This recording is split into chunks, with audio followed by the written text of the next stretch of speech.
Assalamualaikum warahmatullahi wabarakatuh. Apa kabarnya teman-temanku yang soleh dan soleha? Semoga kalian tetap selalu dalam lindungan Allah dan dijaga dari kesehatannya. Adapun yang sedang kurang enak badan, mudah-mudahan Allah senantiasa angkat segala penyakitnya dan Allah kembalikan seperti sedia kala. Oke, anak-anakku yang soleh dan soleha, yang senantiasa aku cintai dan aku banggakan, pada kesempatan hari ini kita akan membahas sedikit tentang sejarah orang munafik di zamannya Rasulullah SAW. Ada siapa tokohnya dan bagaimana serunya? Yuk sama-sama kita simak video berikut ini. Check it out.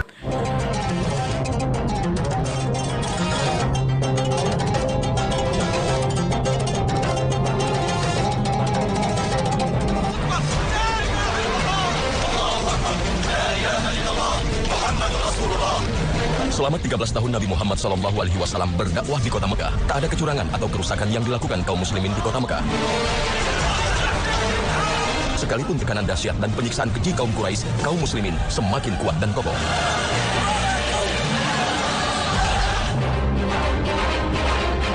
Peristiwa hijrah ke Madinah mengawali babak baru perkembangan Islam dan kaum muslimin. Islamnya para tokoh dan pemimpin kota Madinah membuat kota yang sebelumnya bernama Yasrib ini berubah menjadi kota Islam. Namun sejak Islamnya Abdullah bin Ubay bin Salul, salah satu pemimpin kota Madinah, membuat dakwah Islam penuh dengan liku, banyak cobaan dan ujian yang dialami kaum muslimin.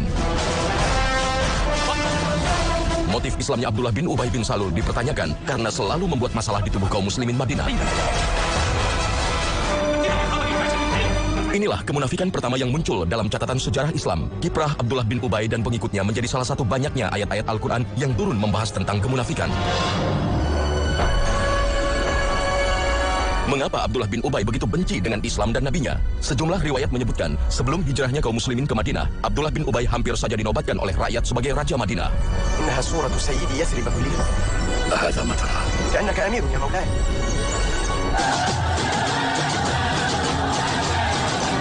Namun saat Rasulullah SAW hijrah ke Madinah, penduduk Madinah begitu terpesona dengan ajaran agama yang baru dan penuh kedamaian.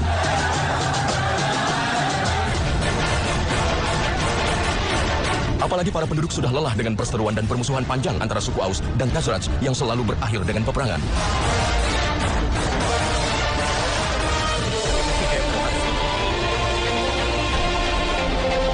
Itu sebabnya penduduk Madinah tak lagi memikirkan penobatan seorang raja untuk menengahi pertikaian.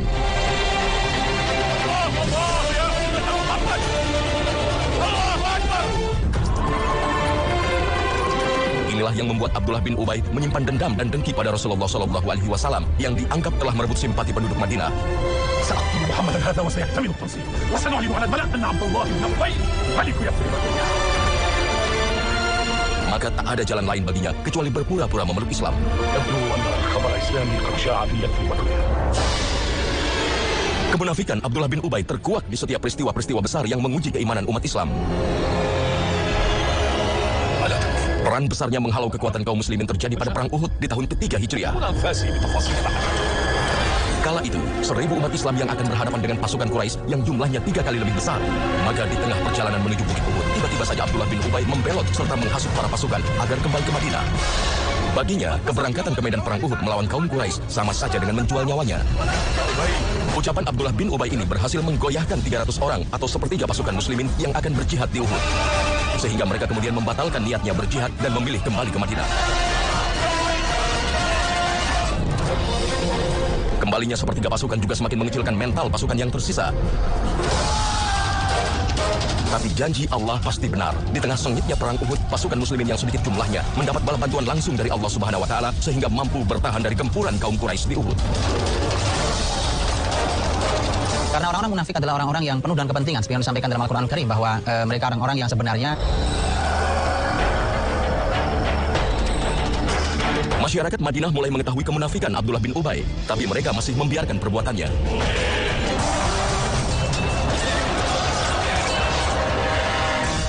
Sampai di tahun 5 Hijriah, usai kemenangan umat Islam melawan kaum Yahudi Bani Mustalif, Abdullah bin Ubay kembali berulah dengan memecah persaudaraan antara kaum Muhajirin dan Ansor yang sudah sangat kuat terjalin.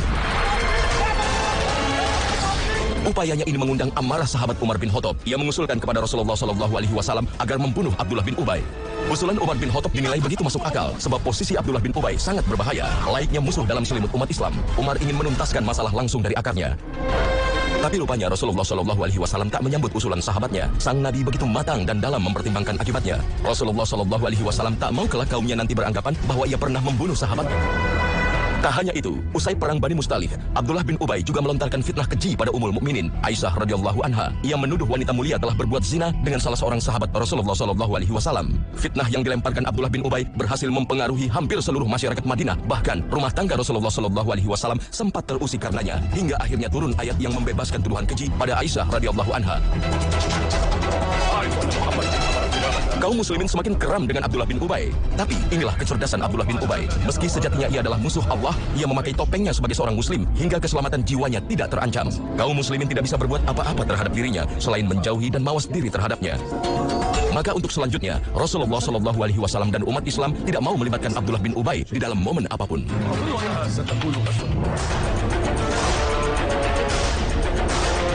Situasi di tubuh umat Islam yang kian memanas itu dirasakan oleh Abdullah putra Abdullah bin Ubay. Ibarat dua kutub yang saling berjauhan, Abdullah Junior justru tampil sebagai seorang muslim sejati. Sekalipun sang anak dikenal di Madinah sebagai anak yang paling berbakti pada orang tuanya, maka ketika ia mendengar perbuatan yang dilakukan ayahnya, segera saja Abdullah putra Abdullah bin Ubay menemui Rasulullah SAW meminta izin agar dia sendiri yang membunuh ayahnya. Sebab jika ayahnya dibunuh oleh orang lain, ia khawatir akan membunuh umat Islam yang telah membunuh ayahnya sehingga menyebabkan dirinya masuk neraka. ستقتلني أتفعلها وترسل ولدي ليقتلني ستقتلني. Besarnya rasa cinta pada Islam di jiwa Abdullah sang anak telah mengalahkan cintanya pada sang ayah yang menjadi musuh Allah Subhanahu wa taala. Akan tetapi Rasulullah SAW melarangnya, bahkan memerintahkan sang putra, bahkan kepada kaum muslimin agar tetap bersikap baik terhadap Abdullah bin Ubay bin Salul. Jadi ini adalah sebuah potret yang menggambarkan pada kita jangan pernah menutup pintu hidayah. Dan jangan pernah bagaimana laki-laki memilih wanita umpamanya. Ternyata dalam Islam namanya keturunan itu ada pertimbangan besar. Hasab namanya, nasab dan hasab. Ada pertimbangan sangat besar bahwa dia anak siapa, apa kebaikan keluarganya, apa kehebatan keluarga besar.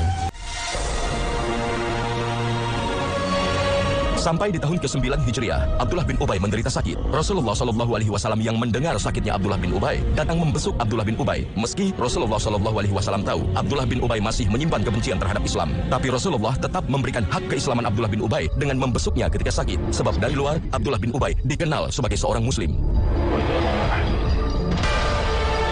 Sakitnya Abdullah bin Ubay kian parah hingga akhirnya ajal menjemputnya. Abdullah putranya begitu sedih mengetahui kematian ayahnya. Betapapun jahatnya sang ayah, ia tetap saja menginginkan kebaikan bagi ayahnya.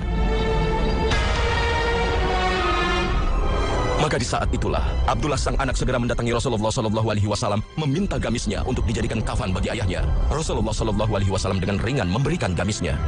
Tak hanya gamis, Abdullah Junior juga meminta agar Rasulullah SAW mendoakan dan menyolatkan jenazah ayahnya.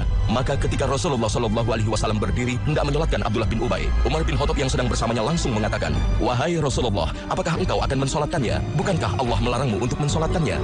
Rasulullah SAW menjawab dengan mengutip firman Allah dalam surat At-Taubah ayat 80. Sesungguhnya Allah Subhanahu wa taala memberikan kepadaku dua pilihan. Kamu memohonkan ampun bagi mereka atau tidak kamu mohonkan ampun bagi mereka adalah sama saja.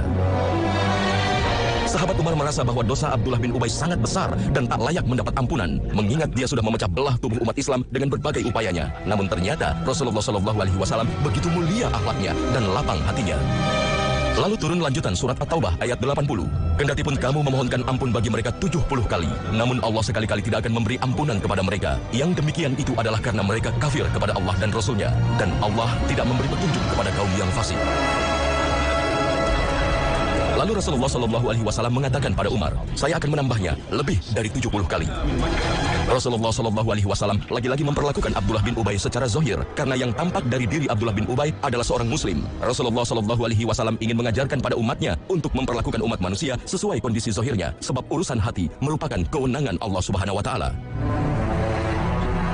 Setelah Rasulullah SAW menyolatkan Abdullah bin Ubay, barulah kemudian turun ayat Allah Subhanahu wa taala yang tegas melarang mendoakan orang-orang seperti Abdullah bin Ubay dalam surat At-Taubah ayat 84.